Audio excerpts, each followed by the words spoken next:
1-424 once again with NASCAR Fight to the Top 2011 Evolution Outside Line. And this is going to be another race new episode. In the last episode, we went to New Hampshire Motor Speedway with Ryan Newman's number 39 Army Chevrolet. That episode was requested by a Blue Jimmy 48 fan, so shout out to him one more time.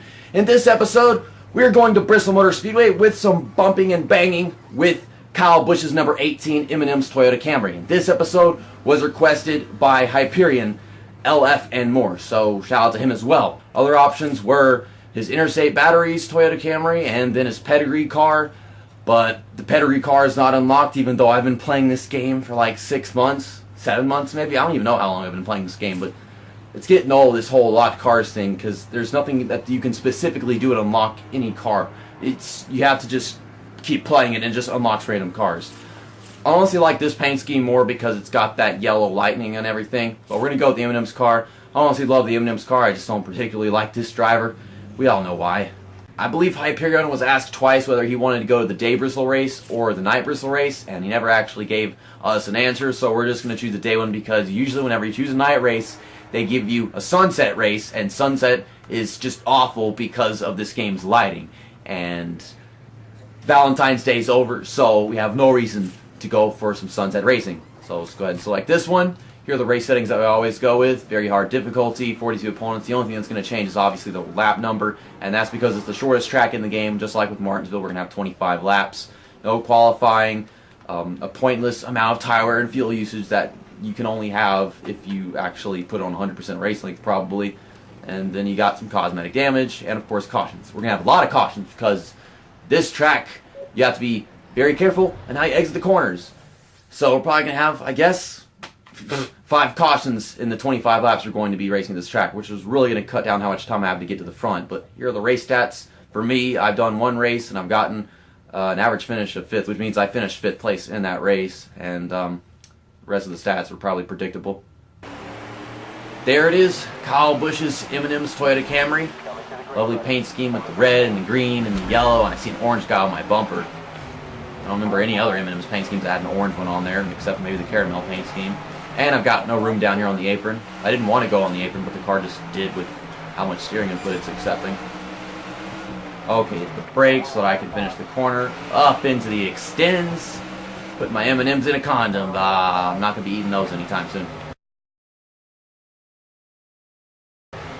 I am trying to pass them, but there are so many cars in front of me that I can't bring my momentum anywheres.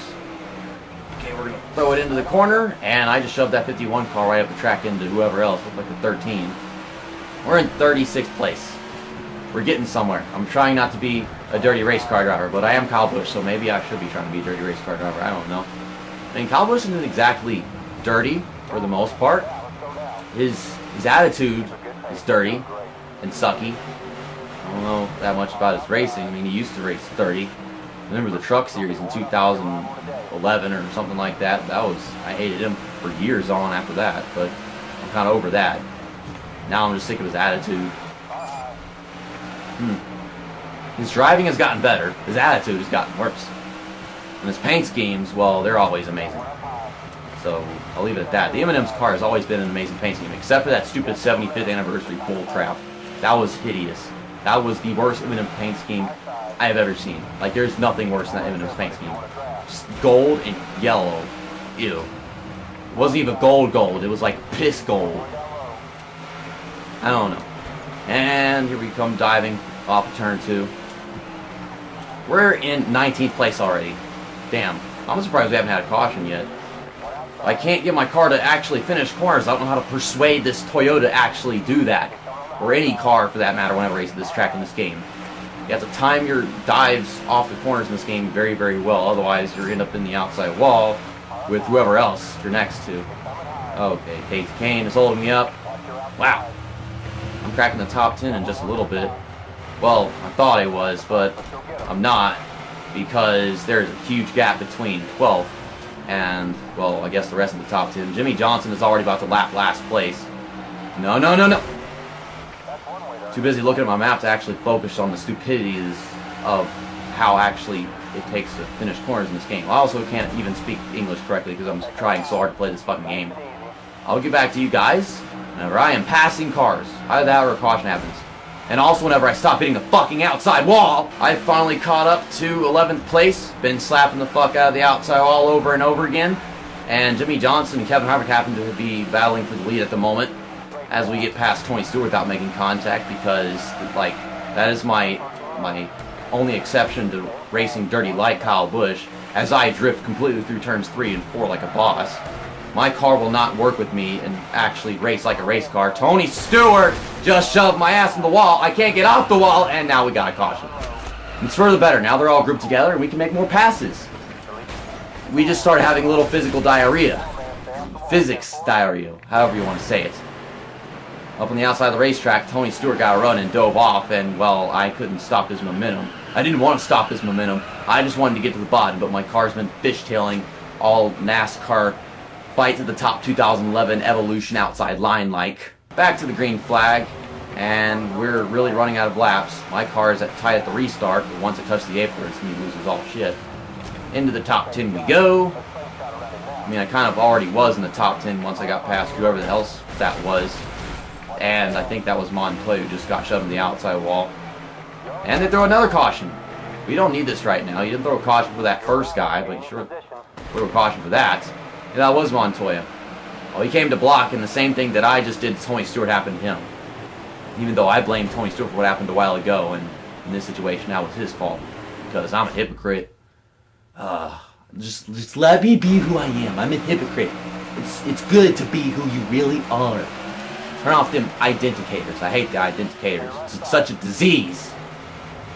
Tony Stewart, that's not Tony Stewart. That's Jeff Gordon. Oh my God. I sometimes the awesomeness of my opponents is just blurred to me by my own brain lacking the ability to perform. And I can't race with these guys taking up any portion of the racetrack, by the way. I really can't. There's no avoiding it. I wasn't trying to dive off the corner that freaking early. That's just what the car did. We made it through a large portion of this race without bringing out a caution. And now I'm just the cause of all this stupid crap. I think we can win this thing, though. His damage doesn't matter at all. And the leader's right in front of us, Kevin Harvick.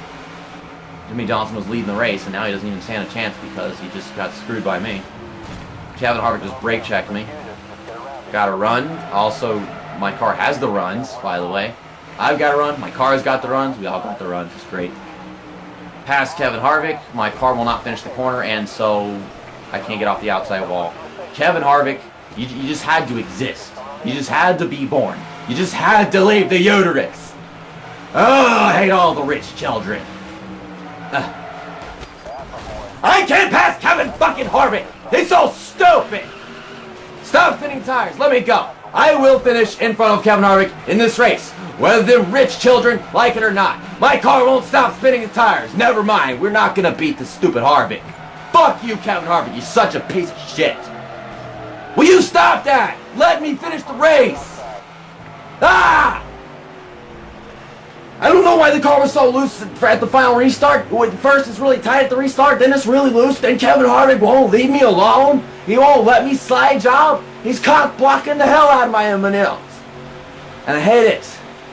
I'm having a nice day. What about you? I'm pretty sure y'all having a great day now. I made your day so much better. Jimmy Johnson somehow won this race. I honestly thought he wasn't going to. I thought Kevin Harvick was going to if I wasn't going to. Just gotta be Jimmy Johnson whenever I don't win, though, doesn't it? Greg Biffle finished in second. Kurt Busch finished in third. Jeff Gordon fourth. There's Kevin Harvick, who inevitably got fifth place. We got sixth. That's nice. I was kind of hoping to win this race, if not finish better than where I had finished last time I came here, which was, of course, fifth. Ryan Newman, who we raced with in the last episode, finished in seventh.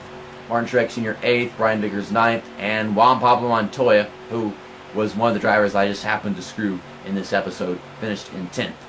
And you can look through the rest of the race results. How in the hell did Michael Walker finish in 11th? Matt Kenseth finished in 37th place. I like Matt Kenseth, so that kind of sucks. I don't like what he did to Tony Stewart at the Bristol race back in 2011 probably, or 2010, whatever it was. But I still like Matt Kenseth. This was one juicy Race Now episode.